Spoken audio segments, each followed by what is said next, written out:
গাজীপুর জেলা। এটা কোন থানা? কালীগঞ্জ থানার অন্তর্গত আজমতপুর কলেজ ময়দানে হাফিজিয়া মাদ্রাসা এতিমখানার উদ্যোগে মহাবিশ্বের মহাবিশ্বয় আমাদের মালিক, আমাদের মনিব, মহান রব্বুল ইজ্জত আল জালালের মুখের পবিত্র বাণী কোরআনে কারীম হাফেজে কোরআনদের মাথায় পাগড়ি অনুষ্ঠানের 3 দিন ব্যাপী বাৎসরিক তাফসিরুল কোরআন মাহফিলের প্রথম দিবসের সম্মানিত সভাপতি জনাব খান মোহাম্মদ জাহাঙ্গীর বাবুল, সহসভাপতি জনাব জাকারিয়া হাসান খান টিটু, প্রধান অতিথি এ জেলার কৃতি সন্তান বিশিষ্ট সমাজসেবক রাজনীতিবিদ শ্রদ্ধাভাজন বড় ভাই জনাব মোহাম্মদ এ.কে.এম. ফজলুল হক মিলন, মাননীয় সাবেক জাতীয় সংসদ সদস্য। সাবেক কি এই 3 বারের আগের? এই 3 বারে যারা তাদের সাবেক লিখবেন না, কারণ আপনাদেরকে আমরা ভোট দেই। আপনারা লিখতে পারবেন সাবেক চোর, যেটা সত্য সেটা লিখবেন, নাই লিখবেন সাবেক ডাকাত। আমার এই যে 33 বছর বয়স, আমি 18 বছর থেকে যদি ভোট দিয়ে আরম্ভ করতাম 3 বার ভোট দিতে পারতাম, একবারও পারি। তার মানে আমি যখন দিতে পারিনি, কে দিতে পেরেছে? আর আমরা দেখলামই তো যে একবারে আপনারা 154 জন ভোট না করে ঘোষণা দিয়েছেন, এরপরে দিনের ভোট রাতে করেছেন। কি এগুলো কি বানানো কথা? সারা দুনিয়া জানে। সুতরাং এইটা আমার মনে হয় আগামী থেকে কোনো অনুষ্ঠানে এই 3 বারের যারা, তারা যেন অন্তত লিখবেন না যে সাবেক এমপি, সাবেক মন্ত্রী। এই শব্দটা অনেক দামি শব্দ, আপনি কেন লাগাবেন আন্দাজে? আমরা তো মানি না আপনাকে।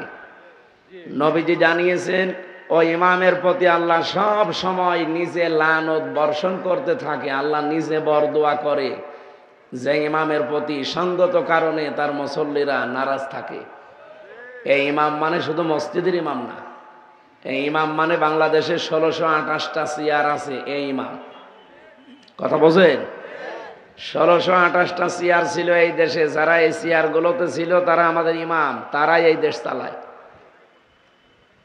সুতরাং ওই সমস্ত ইমামদের প্রতি এ দেশের মানুষ আমরা যারা, আমার মনে হয় 100 জনের প্রায় অন্তত 70 জন নারাজ ছিলাম। যেখানে ইমামের প্রতি 1 জন নারাজ হলেই তার ইমামতি করা ঠিক না, দায়িত্বে থাকা ঠিক না। আর আমরা 100 জনের 70 জনই নারাজ। জোর করে ইমামতি যতদিন করেছে ততদিন আল্লাহর বরদোয়া। এই জন্য আমরা এই শব্দটা জানতাম নামের আগে লিখতে চাই না, দেখতেও চাই না, যেহেতু উনি 3 বারের আগের। এই জন্যে মাননীয় সাবেক সংসদ সদস্য কালীগঞ্জ গাজীপুর 5 আহ্বায়ক বাংলাদেশ জাতীয়তাবাদী দল গাজীপুর জেলা শাখা, আল্লাহ রাব্বুল আলামিন হায়াতে তাজ্জেবা সিহাতে কুল্লিয়া যেন দান করেন, বলেন আমিন। সম্মানিত উদ্বোধক জনাব আলহাজ বদরুল আমিন খান, বরেণ্য অতিথি হিসাবে উপস্থিত আছেন জনাব আকামা মোফাজ্জল হোসেন, সাবেক চেয়ারম্যান জাঙ্গালিয়া ইউনিয়ন পরিষদ। এই সাবেক কি ওই সাবেক? ঠিক আছে, এটা ঠিক আছে, কারণ চেয়ারম্যানও আমি মানি না, ওগুলো। এরপরে উপস্থিত আছেন আলহাজ ইমাম উদ্দিন খান, জনাব হাবিবুর রহমান খান। যত আলেমের নাম আর অতিথির নাম দিয়েছেন, এমনি সময় কম। আমরা অন্তত নামাজ যখন শুরু হবে তখন শেষ করব, 1:30 পর্যন্ত থাকবেন তো এখানে, নামাজ পড়ে তারপরে বিদায় নেবেন। আমরা তো 10টা 10 থেকে সে ছাদের উপরে বসে আছে, হেলিকপ্টার না আসলে আমরা কি করব? না 30 পর্যন্ত যাই হোক, ওখানে না হলো এটা আগে শেষ করি, তারপর যেটা ধরলাম সেটা শেষ করি, পরেরটা না পাই দেখবেন। মঞ্চে বসা সম্মানিত ব্যক্তিবর্গ, আমি গাজীপুর জেলাকে এমনিতেই বেশি ভালোবাসি, কিন্তু এই 2 দিন একটু মনটা খারাপ। আপনাদের এই গাজীপুরের একটা অবৈধ মেয়র, উনি কি হুমকি দিয়েছেন দেখেননি? যে যারা আমাদেরকে চলাফেরা করতে দেয় না দিনে, তাদের রাতের ঘুম আমরা কেড়ে নেব। আপনি মানুষ, এতদিন তো বহু মানুষ আপনাকে ভালো মানুষ বলতো, আর আপনার চরিত্র এই। আপনি কি করেছেন তলে তলে সবাই জানে দেশে, এই কথা বলে না কেন? 5 তারিখের আগে বিএনপির যে সমাবেশে লাঠি সোটা নিয়ে খিচুড়ি রান্না করে গরু জবাই করে খাবার পাঠিয়ে এইটা যে ভঙ্গ করেছিলেন তার ভেতরে আপনি একজন। আপনার চরিত্র মানুষ এখন জানি, আর ওদের চরিত্র সবারই ওই একরকমই। এই জেলায় একজনের বাড়ি ওই যে কি মোজাম্মেল হক, অকর্মা মোজাম্মেল, আকামে মোজাম্মেল। আসলে এই লোকটা কি কাজ করে, বেকার বেকার এর একটা দায়িত্ব দিয়ে খালি টাকাগুলো খেয়েছে। এই জন্যে এই 15.5 বছরে যারা এমপি ছিলেন, মন্ত্রী ছিলেন, বাংলাদেশের টাকা যারা ভাতা নিয়েছেন টাকাও ফেরত দেওয়া লাগবে, নয়তো আপনাদের কোনো মাপ নেই। ফকলা করে ফেলেছেন দেশটাকে একেবারে।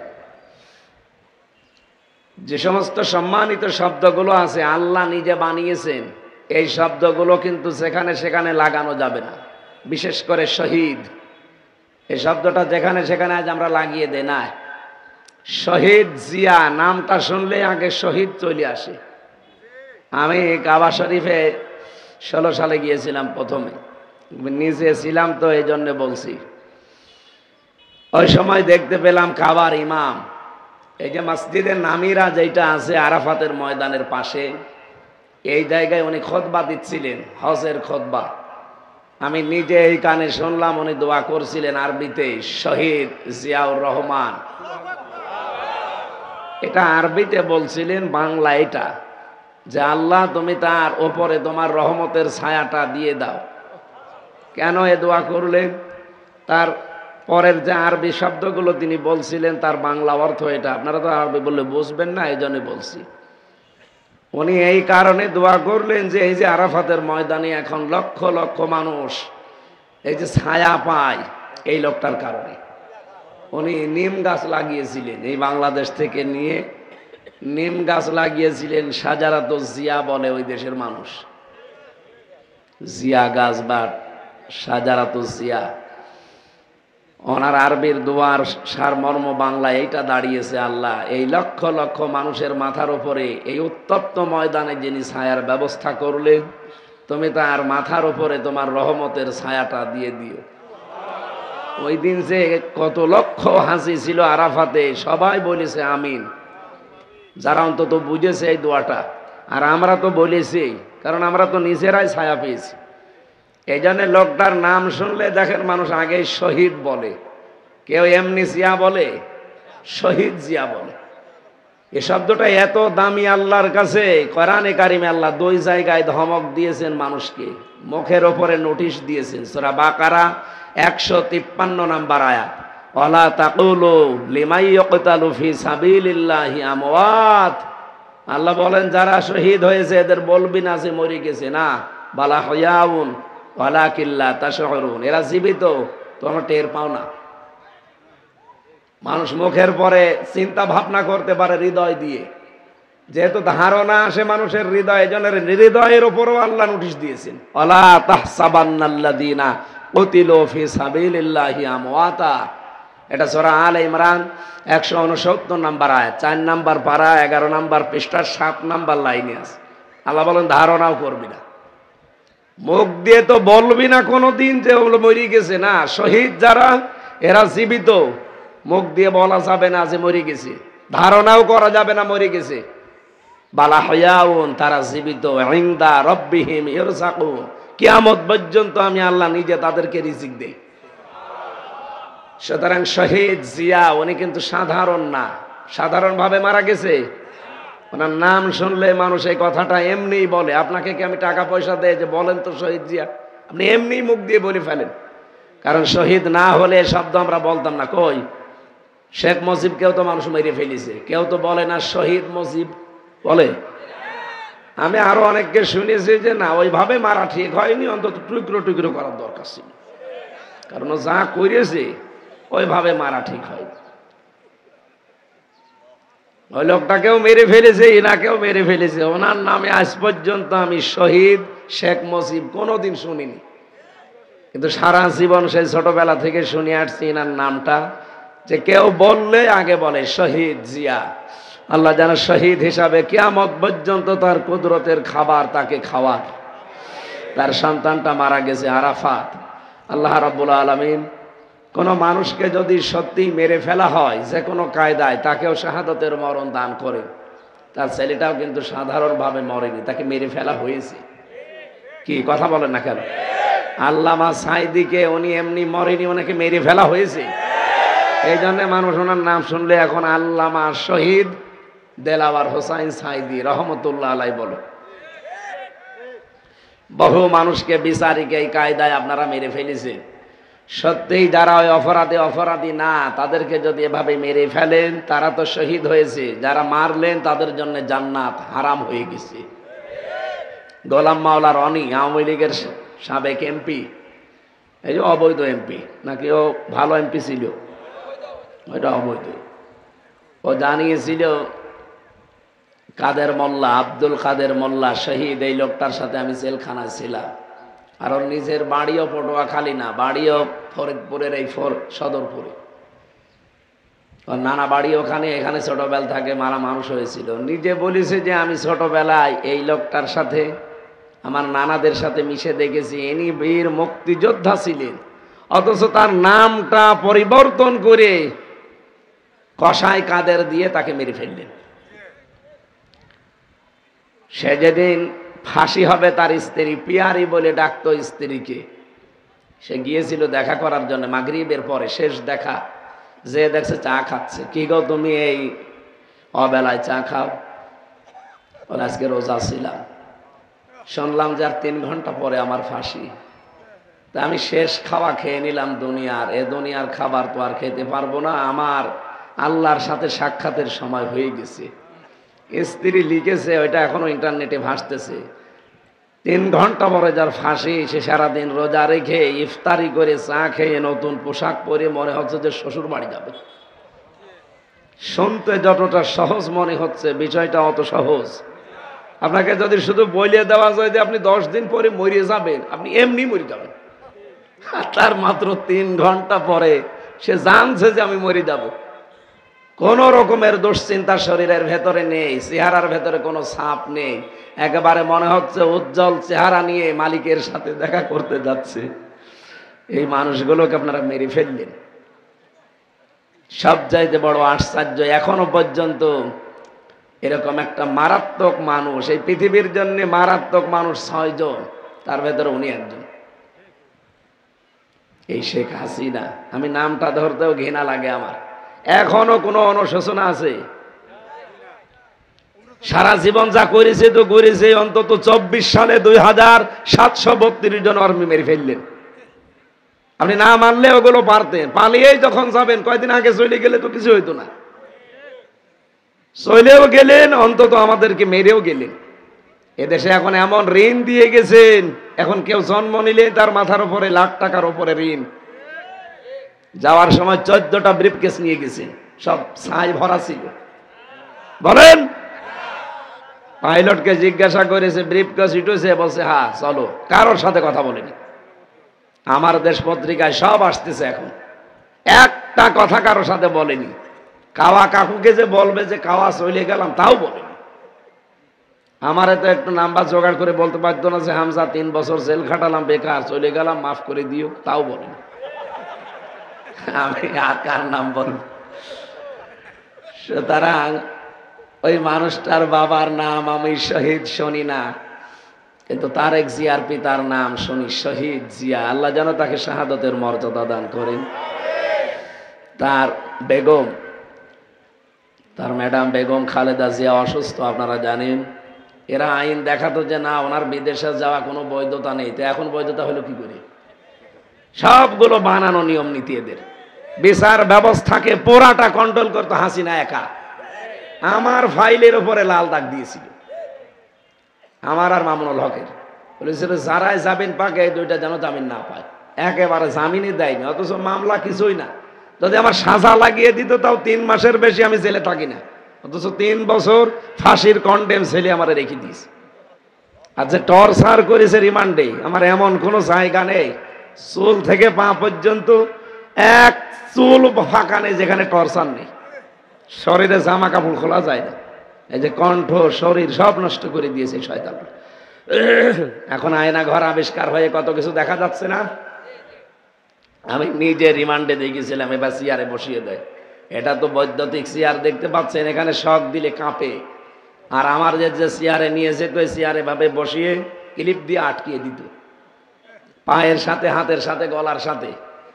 ওদের কাছে এমন মেশিন আছে হাতের আঙ্গুল আর পায়ের আঙ্গুলের সাথে মিল করা, ওটা নিজে আমি দেখেছি। ওরা এভাবে নিয়ে খালি টিপ দেয়, একবারে আপনার 10টা আঙ্গুলের এই যে নখ খুলে চলে আসবে। শুধু নখ খুলে আসলে তো বাঁচা যায় না, ওর উপর আবার লবণ ছিটিয়ে দেয়।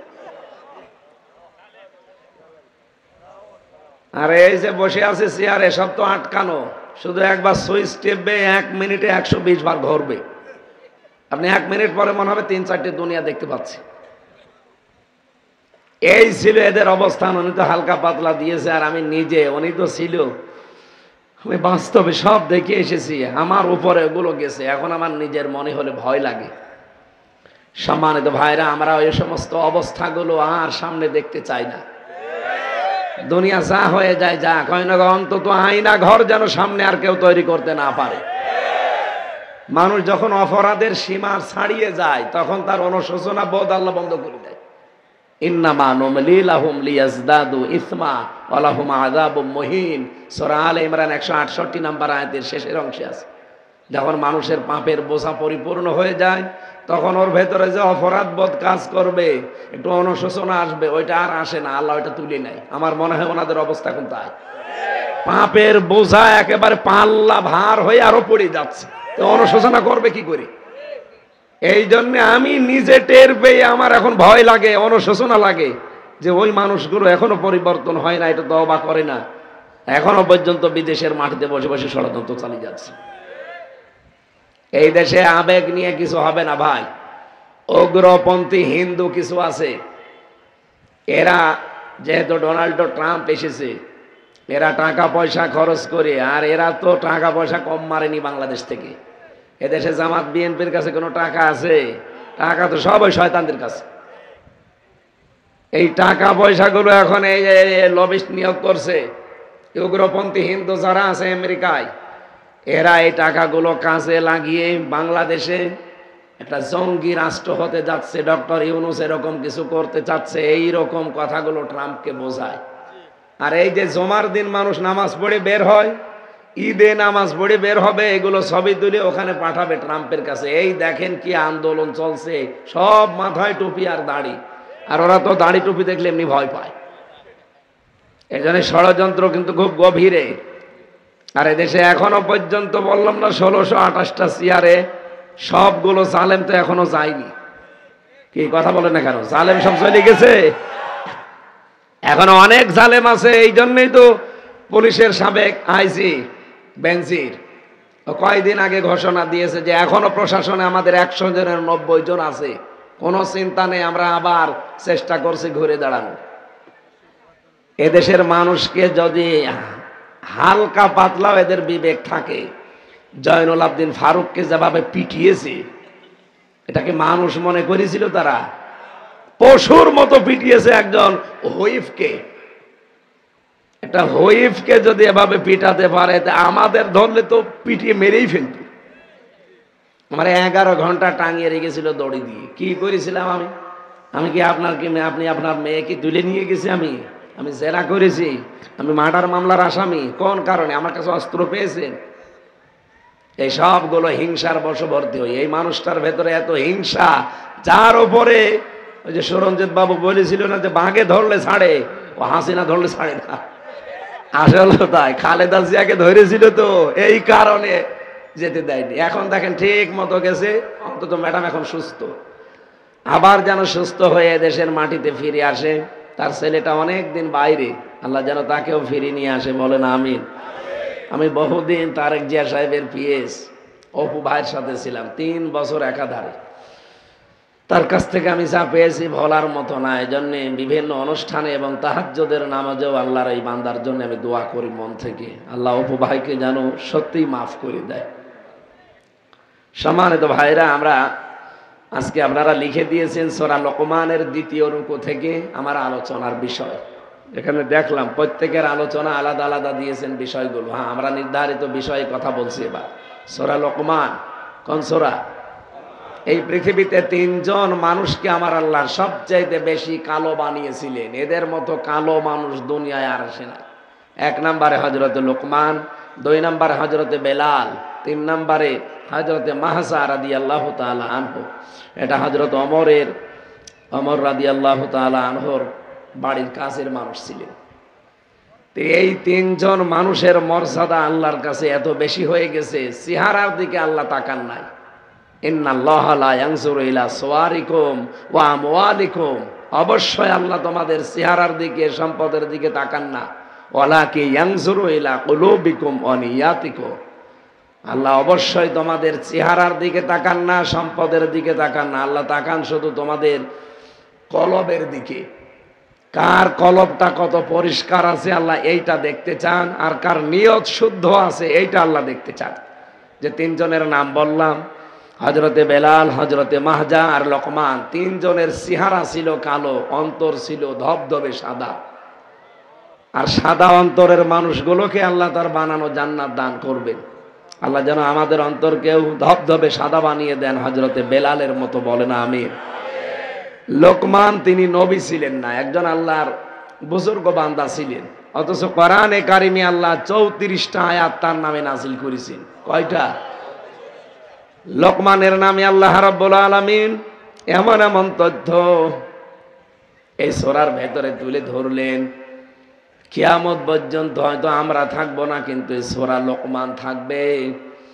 আজ 1400 বছর তার আলোচনা চলছে, মানুষ এখান থেকে অনেক শিক্ষাও নিচ্ছে। কিয়ামত পর্যন্ত যারা আসবে তারা সূরা লোকমান থেকে শিক্ষা নিতেই থাকবে। কি করেছিলেন তিনি? আল্লাহ পাক এবার বর্ণনা দিচ্ছেন, ওয়ালাকাদ আতাইনা লোকমানাল হিকমাতা আনিশকুর লিল্লাহ, অবশ্যই আমি আল্লাহ লোকমানকে জ্ঞান দিয়েছিলাম, হিকমত দিয়েছিলাম, আনিশকুর লিল্লাহ, আর বলেছিলাম যে আমি আল্লাহর শুকরিয়া আদায় করো। এখান থেকে শিক্ষা পাওয়া যায়, যারা জ্ঞানী তারা আল্লাহর কাছে মাথা নত করে। তাহলে ওইটাই আসল জ্ঞান, যে জ্ঞানী আল্লাহর কাছে মানুষকে ছোট করে দেয়। আর ওইটা জ্ঞান নয় যে জ্ঞানের কারণে মানুষ অহংকারী হয়ে যায়। আনিশ করলে কোন মানুষ যদি অমাইয়াশকর ফাইন্নামা আয়াশকরু লিনাফসি, কেউ যদি শুকরিয়া আদায় করে, ছোট হয় আল্লাহর কাছে, সে যেন তার নিজের জন্যই শুকরিয়া আদায় করে, তার নিজের জন্যই ভালো করে।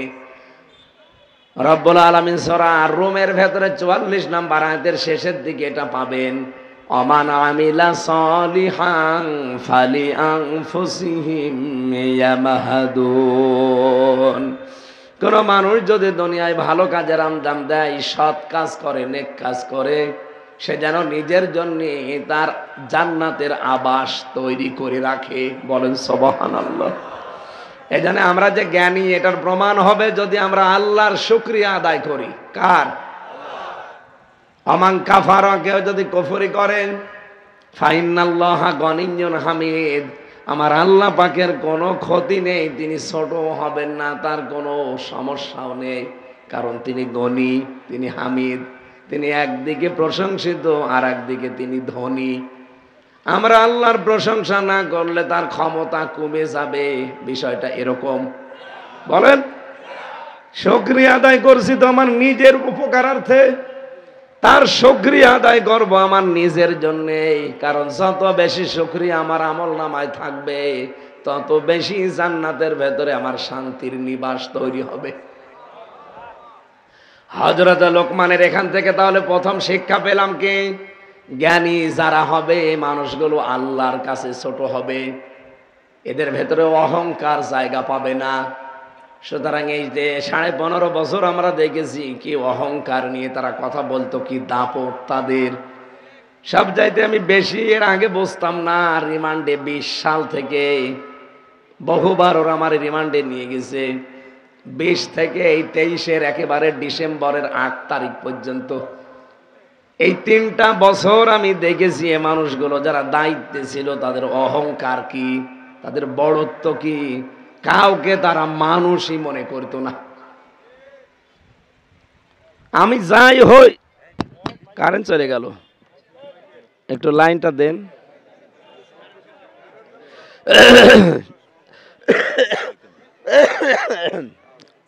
জেনারেটর আছে না? দেন, তাড়াতাড়ি দেন।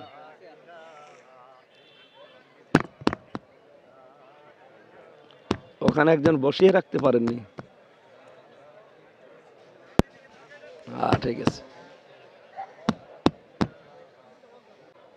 এখানে কেউ নেই? এই তো ঠিক আছে, আলহামদুলিল্লাহ।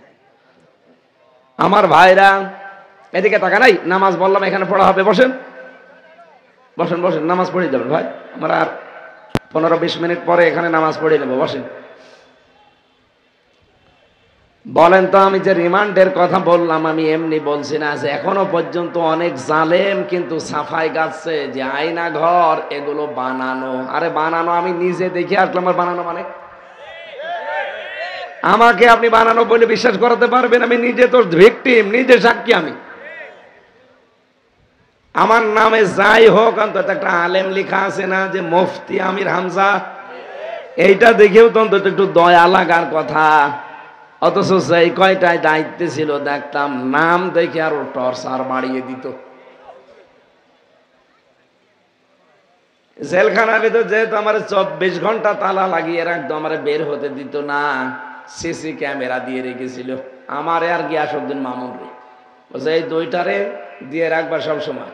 ওরা আবার ওই মনিটরিং করে দেখতো উপর থেকে আমাদের সাথে কেউ কথা বলে কি। এক কারারক্ষী আসলো, নাম দেবদুলাল।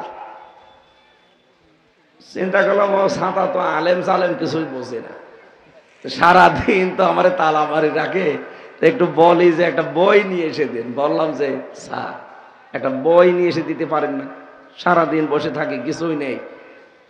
বলছে ঠিক আছে, কালকে একটা বই নিয়ে এসে দেবো। আল্লাহ, বই নিয়ে এসে দিয়েছে বঙ্গবন্ধুর আত্মজীবনী। ও ছাতা পড়ে কি করবে? না, এ বই না, ভালো বই নিয়ে আনবে। পরের সপ্তাহে বই নিয়ে এসে দিয়েছে বঙ্গবন্ধুর ছেলেবেলা। আমি গরম দিলাম যে আপনি আর বই পান না, কি বই নিয়ে আসেন? ঠিক আছে, এর ভালো বই আমার কাছে আছে, লাইব্রেরি থেকে নিয়ে এসেছে বঙ্গবন্ধু সিন সফর। না, এসব বই না নিয়ে আপনাকে আমি তালিকা দিচ্ছি, এই বই নিয়ে এসে দিন। কি বই চান আপনি? বললাম আমার ফাঁসি চাই, মতিয়ার রহমান রিন্টুর লেখা। এই বই আছে? বলছে ওই বই পড়তে নেই। পড়তে নেই, ওইটাই নিয়ে আসেন। আমি মেজর ডালিম বলছি এই বইটা নিয়ে আসেন। আরো কয়েকটা নাম বলেছিলাম, একটা বইও নিয়ে এসে দেয়নি। কয়েকদিন পরে দেখলাম এক কারারক্ষী পেয়েছি মুসলমান, দেখলাম এরে দিয়ে একটু কিছু হতে পারে। বললাম যে ভাই একটা তাফসির এনে দেন। আল্লাহর ইশারাও 2টা তাফসির নিয়ে এসেছে চুরি করে। একটা হচ্ছে ফি জিলালিল কোরআন আর তাফহিমুল কোরআন। এই পৃথিবীতে তাফসিরের জগতে 42টার উপরে আছে, সবচাইতে বেশি ভালোবাসি আমি এই 2টাকে, আর এই 2টাই আল্লাহ মিলিয়ে দিয়েছে। তা আমি যেটা বলছিলাম, এই যে মানুষগুলো অন্তত আলেম দেখে হাফেজ দেখে একটু নরম হওয়া, আর যে গালি গালাজ করলো রিমান্ডে, আমার মা বাপ তুলে তো দিয়েছে। এই জন্য এদের যে অহংকার একেবারে সীমা ছাড়িয়ে গিয়েছিল, এরা আর সীমানার ভেতরে ছিল না। এই জন্য আল্লাহর আয়াত হচ্ছে আলাহুম আযাবুম মুহিন। এরা যখন সীমা ছাড়িয়ে চলে যায়, তখন আমি এদেরকে অপমানজনক শাস্তি দিই। কি অপমান করেছে আপনি টের পেয়েছেন? সীমা ছাড়িয়েছিল, এই কারণে বলছি বহু মানুষের বাড়ি ঘর এরা ভেঙে দিয়েছে। আপনি সাতক্ষীরায় যান, চাঁপাইনবাবগঞ্জে যান, বুলডোজার দিয়ে বহু মানুষকে তারা বাড়ি ঘর মাটির সাথে মিশিয়ে দিয়েছে ক্ষমতায় থাকতে। এই জন্য আল্লাহ এখন আযাবুল বুলডোজার নাজিল করেছে। আযাবুল বুলডোজার নাজিল হয়েছিল না কয়দিন? আমার কুষ্টিয়ায় হানিফের বাড়ি একেবারে মাটির সাথে মিশিয়ে ফেলেছে। এবার ধানমন্ডির 3200 এ যে গজব এসেছিল, কোন গজব? আযাবুল বুলডোজার। এখন প্রমাণ হচ্ছে বাড়িটা বঙ্গবন্ধু 1961 সালে, এটা খাস জমি। আপনি কেন এইভাবে বাড়ি করলেন? সুতরাং এই জমি যেন খাস ছিল, খাসি হয়ে যায়। এক কাপড়ে 40 বছর যে মহিলা বাস করলো এক বাড়িতে, তারে এক কাপড়ে আপনি বের করে দিলেন। সারা দুনিয়া ওই দিন কেঁদেছে ম্যাডামের কান্না দেখে, কিন্তু ওনার মনে কোনো কান্না না, আরো ওই দিন অট্ট হাসি এসেছে। আবার বক্তব্য দিয়েছে ওনারে আমি বের করে দেব, এই সিদ্ধান্ত আগেই নিয়েছিলাম। বলেন নাউজুবিল্লাহ। এত হিংসা মানুষের ভেতরে তৈরি হয় কি করে? ওয়ালা ইয়াজরিমান্নাকুম শানাআনু কওমিন, কোরআনে 2 জায়গা আল্লাহ এই কথাটা, এক জায়গায় দিলে তো হয়ে যেত, 2 জায়গায় দিয়েছে সূরা মায়েদার ভেতরে। আল্লাহ বলেন এই সাবধান, হিংসার বশবর্তী হয়ে কোন ব্যক্তি, কোন পরিবার, কোন সমাজ, কোন গোষ্ঠী, কোন দল, কোন দেশ কারো উপরে হিংসার বশবর্তী হয়ে ধ্বংস করে দিবা না। আর এইটাই করেছিল 15.5 বছর, হিংসার বশবর্তী হয়ে যার উপরে হিংসা ছিল তারই শেষ করে দিয়েছে। আর সবচাইতে বেশি হিংসা করতো এদেশের আলেমদের উপরে। কি আলটা পাল্টা মামলা দিত আলেমদের। সারা জীবন যে লোকটা কোরআন প্রচার করে বেড়ালো তার নামে দিয়েছে ধর্ষণ মামলা। সাইদি সাহেবের সর্বশেষ মামলা ছিল ধর্ষণ মামলা। যে মহিলাকে সাজিয়ে নিয়ে এসেছিল অ্যাডভোকেট তাজুল ইসলাম জিজ্ঞাসা করছে যে মা আপনাকে কি আল্লামা সাইদি ধর্ষণ করেছে? বলছে জি হ্যাঁ। আপনার জন্ম কত সালে জন্ম আপনার? 1975 সালে। 1975 সালে আপনার জন্ম, আর উনি আপনাকে 1971 সালে ধর্ষণ করেছে, একে রুহের জগতে। তখন অ্যাডভোকেট তাজুল ইসলাম বলেছিল মাননীয় আদালতে পয়েন্ট একটু লেখেন, এর জন্ম 75-এ আর এর ধর্ষণ করেছে 71-এ, এটা দুনিয়ায় না রুহের জগতে। ওই দিনই তো মামলা ঢিসমিস হয়ে যাওয়ার কথা। এই কথা বলেন না কেন? অথচ শয়তান যে ছিল বিচারপতি কালামানিক, এটা বিচারপতি নামে একটা কলঙ্ক। আল্লামা সাইদি ওর নাম ধরে বরদোয়া দিয়েছিল যে আমার ইজ্জত নিয়ে যারা টানাটানি করলো আল্লাহ যেন তাদেরকে বেইজ্জতি করে দুনিয়ায়। কলা পাতা শুয়েছে আল্লাহ। কথা বলেন। গলায় গামছা দিয়ে টেনে এনেছিল একটা সুপ্রিম কোর্টের বিচারপতি, এমনকি ওর বিসিয়ে উড়ে গেছে। হ্যাঁ, ওর বিসি নেই। কয়েকদিন আগে গাজীপুর কাশেমপুর কারাগারের পেছনে আমার মাহফিল ছিল, কারারক্ষে শুনতে এসেছে, দেখা করে বললাম কি হুজুর আপনি যে ঘরে ছিলেন ওই ঘরে ওই কালা মানিক রে রেখেছি, কিন্তু একটা দুঃখের খবর আছে কি ওর বিসি নেই। ওর বিসি থাকার দরকার নেই, ও বিসি কি হবে? বহু বিসি দুনিয়ায় নষ্ট করেছে, ওর বিসি আল্লাহ এই কারণে উড়িয়ে দিয়েছে। এই যে যার উপরে যতটুকু করেছেন ভাই বলছিলেন না অতটুকু আপনার জীবনে যাবে। মানুষকে আপনি এক কাপড়ে বাড়ি থেকে বের করে দেন, বুলডোজার দিয়ে ঘর ভাঙেন, এখন আপনারটা কেমন লাগছে এখন বলেন? এখন তো এই দেশে শুনছে যে এখন লং মার্চ শুরু হবে নাকি গোপালগঞ্জে। এদেশের কোন চিহ্ন নাকি এদেশের জনগণ রাখতে চাচ্ছে না। এখন যদি সত্যি এটা শুরু হয়, যদিও এটা ঠিক হবে না, একজন মরে গেছে যাক, শহীদ জিয়ার কবরটা পর্যন্ত তুলে দেওয়ার জন্য 15.5 বছর কত নাটক করেছিল না? এখন যদি ওই নাটক উল্টিয়ে আপনার উপরে আসে বলেন, আর উস্কানিতে পা দেবেন না কেউ। অনেকে গোপালগঞ্জের মতো বিভিন্ন সময় উনি উস্কানি দেয় আর পা দেয়। দেখেছেন আর্মিরা কি পিটানো পিটাচ্ছে? ডেভিল হান্ট আরম্ভ করেছে শয়তানের খোঁজে। শয়তান যা পাচ্ছে একেবারে খোঁজ করে নিয়ে আসতেছে, আর পেছনে সে দিয়া দেখছে লাল হয়ে যাচ্ছে। গোপালগঞ্জে ওই যে একবার দিয়েছিল না উস্কানিতে পা দিয়ে ইউনূসের বিরুদ্ধে লিখেছিল, এমন দিয়া দিয়েছে আর্মিরা। ওই সময় শুনতাম গোপালগঞ্জ থেকে কেউ ঢাকায় আসলে 300 টাকা নেয়, বসে আসলে আর দাঁড়িয়ে আসলে 1000 টাকা। কি পিটানো পিটিয়েছে চিন্তা কর। এই জন্য আগামীতে আমি জানি ওনার মাথা খারাপ হয়ে গেছে, কারণ একটা গরু হারালে মানুষের মাথা খারাপ হয়ে যায়, আর ওনার সাজানো বাগান শেষ হয়ে গেছে। কথা বলো না কেন? 41 সালে টার্গেট ছিল, সাজানো বাগান যেই শেষ হয়ে গেছে, মাথা এখন খারাপ হয়ে গেছে। এই কারণে হয়তো উল্টাপাল্টা বকতেছে। ওনার ওই উল্টাপাল্টা বকা বকুক, ওনার কথা অন্তত কান দেওয়ার দরকার নেই।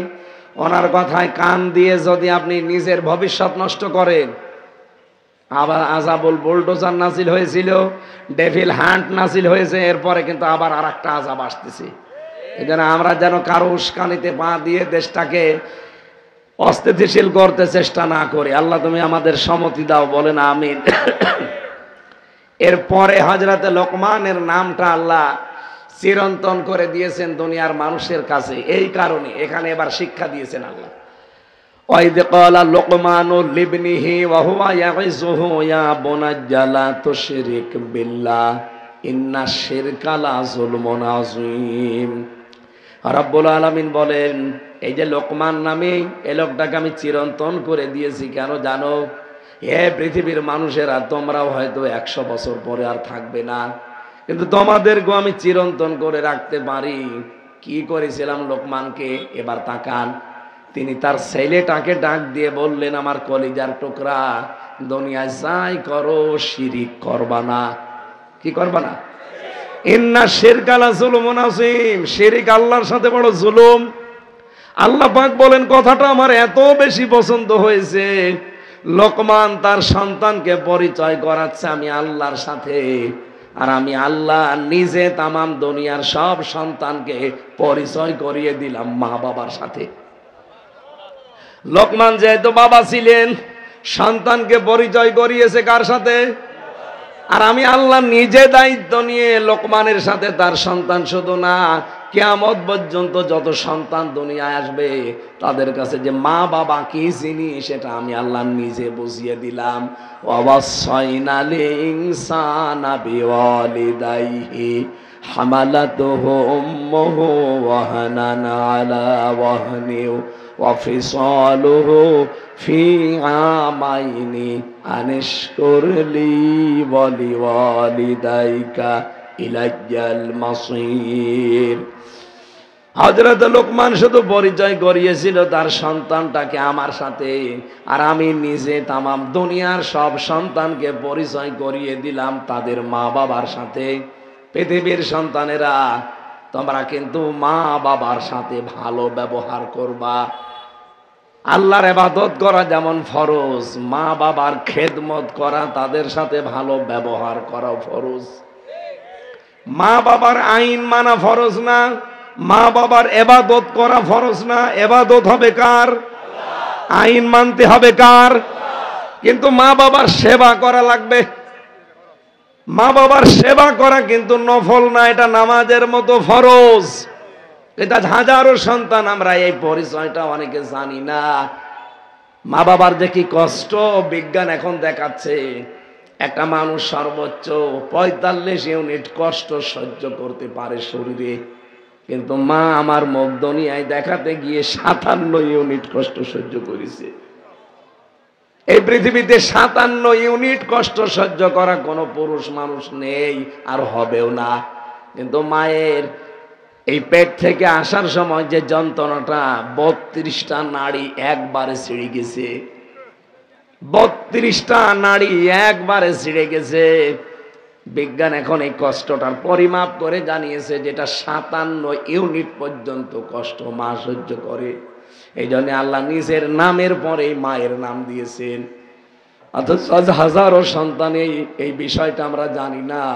মা বাবাকে বাড়ি থেকে তাড়িয়ে পর্যন্ত দেয়, আলাদা করে দেয়, বড় ভাইয়ের কাছে দিয়ে দেয়, এমনকি বৃদ্ধাশ্রমে রেখে আসে।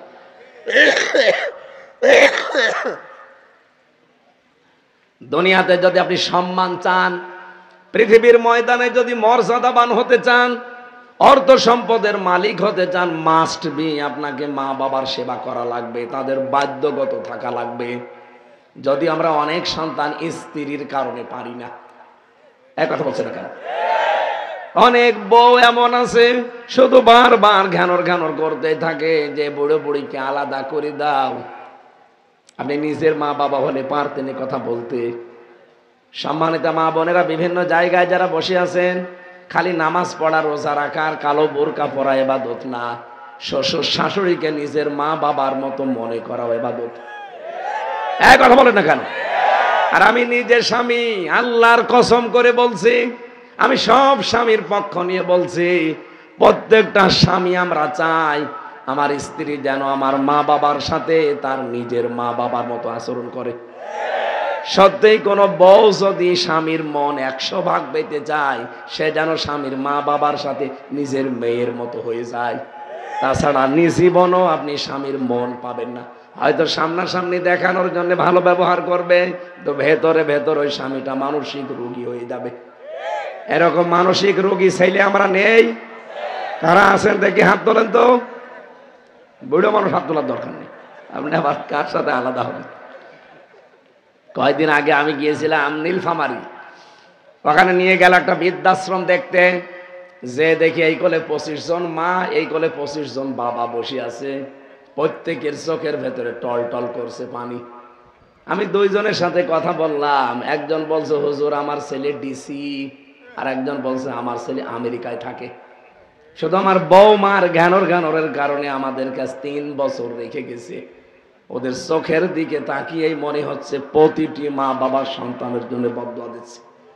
আরে ভাই, তাদের তো আমার মতো ছেলে আছে, আছে না? দেখেছেন একটা ছেলে ডিসি, একটা জেলা চালায়, অথচ তার মা বৃদ্ধাশ্রমে 3 বছর পড়ে আছে। ছেলেরা কখনো চায় না মা বাবাকে আলাদা করে দিতে, মা বাবাকে বৃদ্ধাশ্রমে দিতে, বাড়ি থেকে বের করে দিতে, কিন্তু বাধ্য হয় আমরা অনেকেই বউর কারণে। যদিও গাজীপুরে এরকম বউ নেই। সম্মানিত মা বোনেরা, পুত্রবধূ যারা আছেন আপনাদের হাতে পায়ে ধরে বলছি না, নামাজে রোজা রাখা, কালো বোরকা পরা জীবনেও আপনি জান্নাত যেতে পারবেন না। পারিবারিক জীবনে আমাদের চাই এই সংসারটা ঠিক রাখা, নিজের মা বাবার মতো মনে করবেন।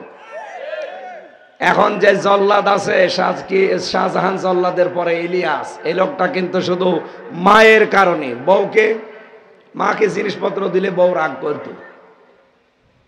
একদিন বলছে আমি সাবধান করার জন্য, সংশোধনের জন্য একটা চড় দিলাম, ও ছাতা মরে গেছে।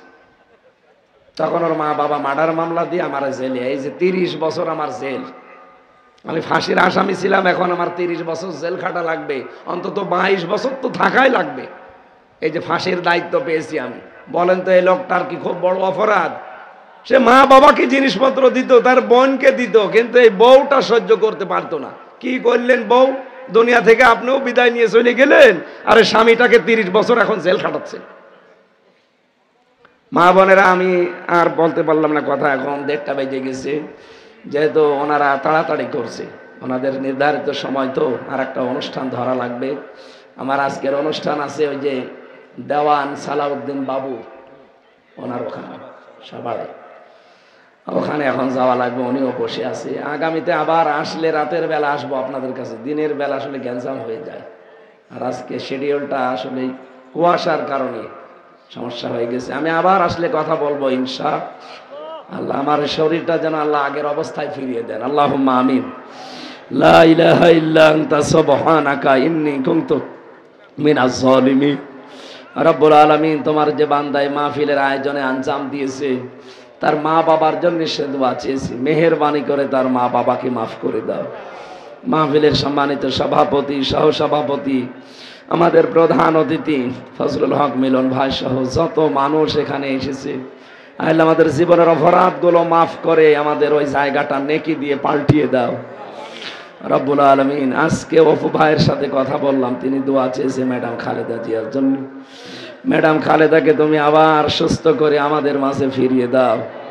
তার সন্তানটাকে তুমি শহীদ হিসাবে কবুল করো, তার স্বামীকে তুমি শহীদ জিয়া হিসাবে সারা পৃথিবীতে পরিচিত করে দিয়েছো, তাকেও তুমি শাহাদাতের মর্যাদা দান করো রব্বুল আলামিন। জাহিদ ভাইয়ের মাধ্যমে আমরা এসেছি, তোমার ফয়সাল ভাই, ফয়সাল বান্দা সহ যত মানুষ এখানে মাহফিলের খেদমত করেছে, যার যতটুকু সমর্থ সে কাজে লাগিয়েছে, তোমার রহমত তার দিকে এগিয়ে দাও। মা বোনদেরকে তুমি খাদিজাতুল কুবরার মতো বানিয়ে দাও। আগামীতে অনুষ্ঠানটা আরো বড় করে কোরআনের প্রচারে মঞ্জুর করে নিও। জালেমরা এমন কোন টর্চার নেই আমার এই 3.5 হাত বডির উপরে করে না, শরীরটা ধ্বংস করে দিয়েছে। আল্লাহ আইতা মারি দিত ফাহুয়া ইয়াশফিন, আমি অসুস্থ হলে তুমি শেফা দাও। তোমাকে আমি আবার বলছি, আমার শরীরটা, কণ্ঠটা ভিক্ষা দাও রব্বুল আলামিন। এই মাদ্রাসাটা কোরআনের জন্য কিয়ামত পর্যন্ত কায়েম রাখো। যারা হাফেজ হয়েছে কোরআনে কারিম সিনায় যেন মরণ পর্যন্ত রাখতে পারে। এলাকায় মাটির নিচে যত মানুষ আছে কোরআনের ইজ্জতে মাফ করে দাও। আমি সহ যারা অসুস্থ, আমাদেরকে শেফায়ে কামেলা আজেলা নসিব করো। আলহামদুলিল্লাহি রাব্বিল আলামিন। লা ইলাহা ইল্লাল্লাহু মুহাম্মাদুর রাসূল।